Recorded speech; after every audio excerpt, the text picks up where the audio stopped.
Hello everyone, कैसे हैं आप लोग। आई होप बढ़िया ही होंगे। मैं और मेरा एक फ्रेंड है, साथ में दोनों राजगीर और नालंदा घूमने जा रहे हैं।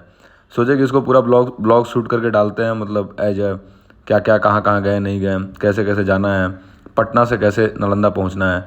अभी हम लोग निकले हैं, अपने घर के बगल में ही अपना फ्यूलिंग वगैरह करवा लिए हैं। ये हमारा फ्रेंड है जो साथ में जा रहा है, और हम लोग इसी डायरेक्ट मतलब बाईपास से निकल गए। कहीं कोई मुड़ने का ज़रूरत नहीं है। स्ट्रेट 7-8-10 किलोमीटर मेरे हिसाब से होगा।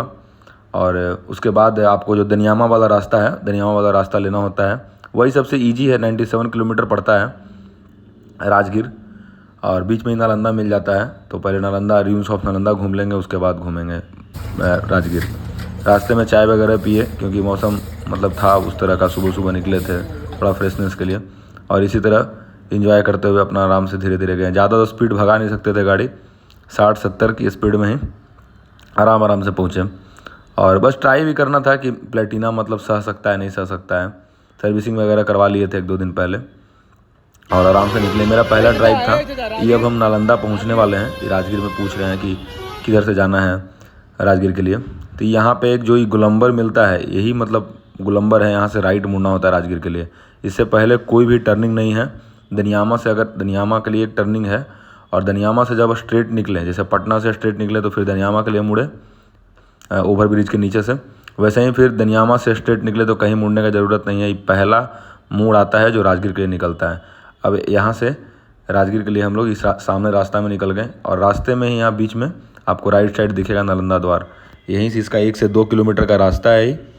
और इसके बाद हम लोग 8, 8:30 में ही पहुँच गए थे। और पहुँचने के बाद आधा घंटा वेट करना पड़ा, क्योंकि 9 बजे से ही ओपन होता है। तो आधा घंटा हम लोग वेट किए, तब तक कुछ फ्रूट वगैरह खाएँ और टिकट वगैरह का पता किए कैसे है। तो फिर ऑनलाइन ही टिकट कटे, और उसके बाद फिर एक गाइड था, उससे थोड़ा पूछे वगैरह यहाँ के बारे में क्या क्या है। बाकी तो जो हम लोग पढ़े थे बस पढ़े ही थे, आज तक हम रूइंस ऑफ नालंदा देखे नहीं थे कि इतना ह्यूज है या क्या क्या है। काफ़ी ही ज़्यादा बड़ा है, बहुत ही बड़े प्रीमिसेस में है।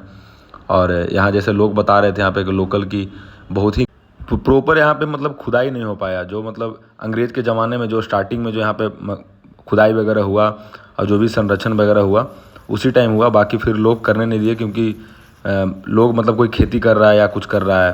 क्योंकि यहाँ पे जो लोग फिलोसोफर वगैरह बता रहे थे कि एक पार्ट ही है, ऐसा मतलब 5-6 पार्ट और होना चाहिए। ये तो कम से कम मेरे हिसाब से, हम तो ट्रैवल किए, बहुत थक गए। 1 किलोमीटर लंबा, 1 किलोमीटर चौड़ा होगा मेरे हिसाब से, काफ़ी बड़ा था।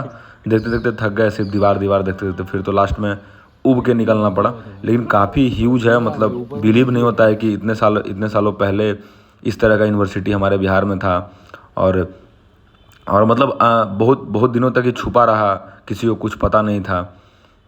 और इतना मजबूत है, अभी भी इतना मजबूत है कि देख रहे हैं, इतना चौड़ा इसका दीवार है। बहुत ही मतलब इसको कंजर्व करने का कोशिश किया गया है। ये तो आर्कियोलॉजिकल सर्वे ऑफ इंडिया है, और हमारा इंडियन गवर्नमेंट है जो इसको इतना ध्यान दे रहा है, क्योंकि है भी वर्ल्ड हेरिटेज है ही। और यही आप सामने यहाँ पे लेफ्ट साइड जो बिल्डिंग देखिएगा, यही मतलब नालंदा यूनिवर्सिटी का बिल्डिंग दिखता है कहीं नालंदा यूनिवर्सिटी सर्च करने पे। ये आपको दिख रहा होगा, उसमें सीढ़ी बना हुआ है। 3 स्टोरी था, मतलब ये 3 मंजिल बिल्डिंग था। और यहाँ पे आगे अभी देखिएगा हॉस्टल टाइप देखिएगा, जो रहने के लिए रूम वगैरह है। तो उस तरह का हॉस्टल यहाँ पे मतलब 7 हॉस्टल था, जिसमें मतलब रूम था, बच्चा लोग एक रूम एक बच्चा के लिए मिलता था। और वहाँ पे मतलब पूरा उसका सिस्टम था, ये नहाने का, खाने का पूरा सिस्टम बना हुआ है। तो वैसा 7 है यहाँ पे हॉस्टल टाइप का। मतलब कोई इमेजिन भी नहीं कर सकता, इतना पहले, इतना एंशिएंट टाइम में मतलब इतना पूरा यहाँ पे सिस्टम बना हुआ था। जैसे रूम देख रहे हैं, एक विद्यार्थी के लिए एक रूम है ये। इस तरह का बहुत सारा रूम है। और इस तरह का मतलब पूरा स्ट्रक्चर जो अभी आप देखिएगा आगे, रूम बाय रूम, इस तरह का स्ट्रक्चर यहाँ पे 3-4 बना हुआ है। और बहुत सारा अनडिस्कवर्ड भी है इस तरह का स्ट्रक्चर।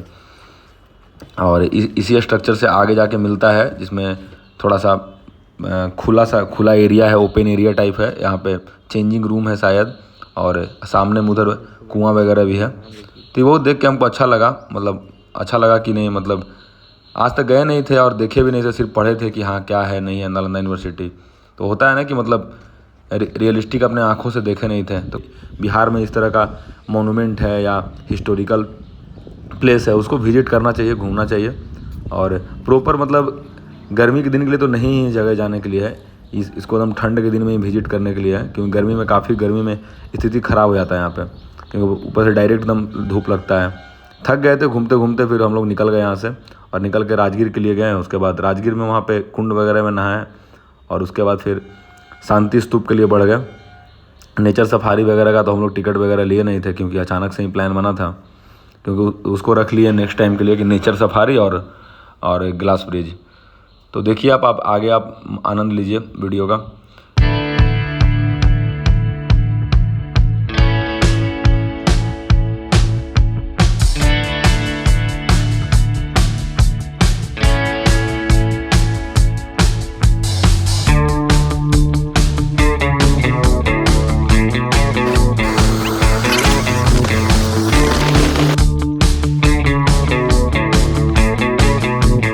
और हम लोग यहाँ पे शांति स्तूप के लिए और पहुँच गए हैं। यहीं से 7 किलोमीटर 8 किलोमीटर घोड़ा कटोरा का है डिस्टेंस, जो ई रिक्शा जाता है, कोई भी प्राइवेट व्हीकल नहीं जाता है। आपको बाइक यहीं पे पार्क करना होता है और इसके बाद आप पहाड़ पे ऊपर देख रहे होंगे, आप लिफ्ट से आप पहाड़ पे ऊपर जा सकते हैं शांति स्तूप के लिए, और फिर नीचे उतर के वहाँ पे ऑटो वगैरह मिलता है, वहाँ से घोड़ा कटोरा जा सकते हैं।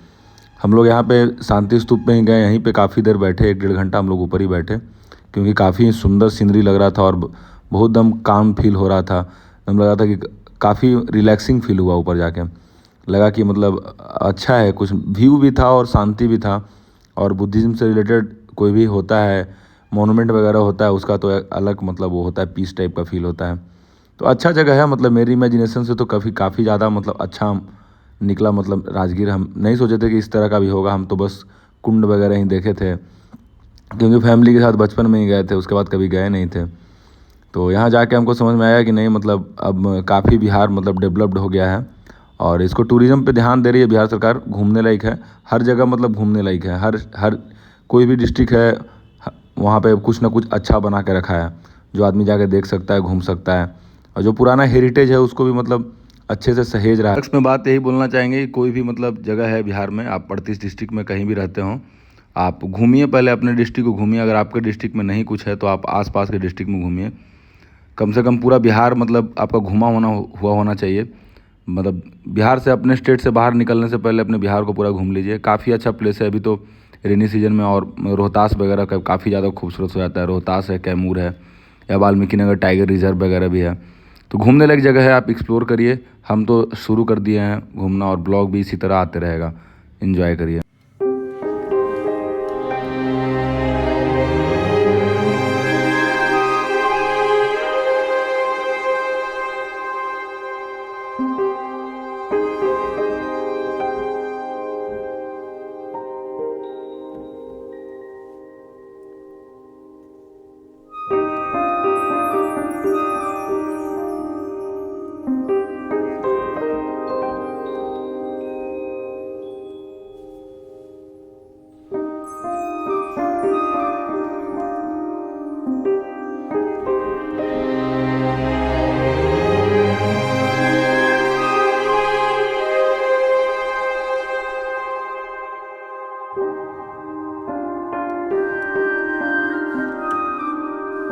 शाम हो गया था, भूख वगैरह लग गया था, हम लोग कुछ खाना वगैरह खाए और खाने के बाद वहाँ से निकल दिए।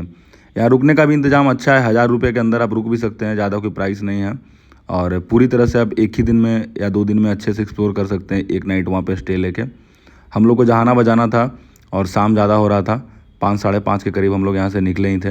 ये राजगीर पुलिस अकेडमी है और यहीं से हम लोग स्ट्रेट रास्ता जो ले लेते हैं, स्ट्रेट सामने है। यहाँ से 50-55 किलोमीटर जहानाबाद के लिए था, तो हम लोग जहानाबाद ही निकल गए और रात में वहाँ पे स्टे करके फिर नेक्स्ट मॉर्निंग में हम पटना आए थे। मिलते हैं नेक्स्ट वीडियो में इसी तरह के कुछ ट्रैवलिंग और फिटनेस वीडियो में। Till then.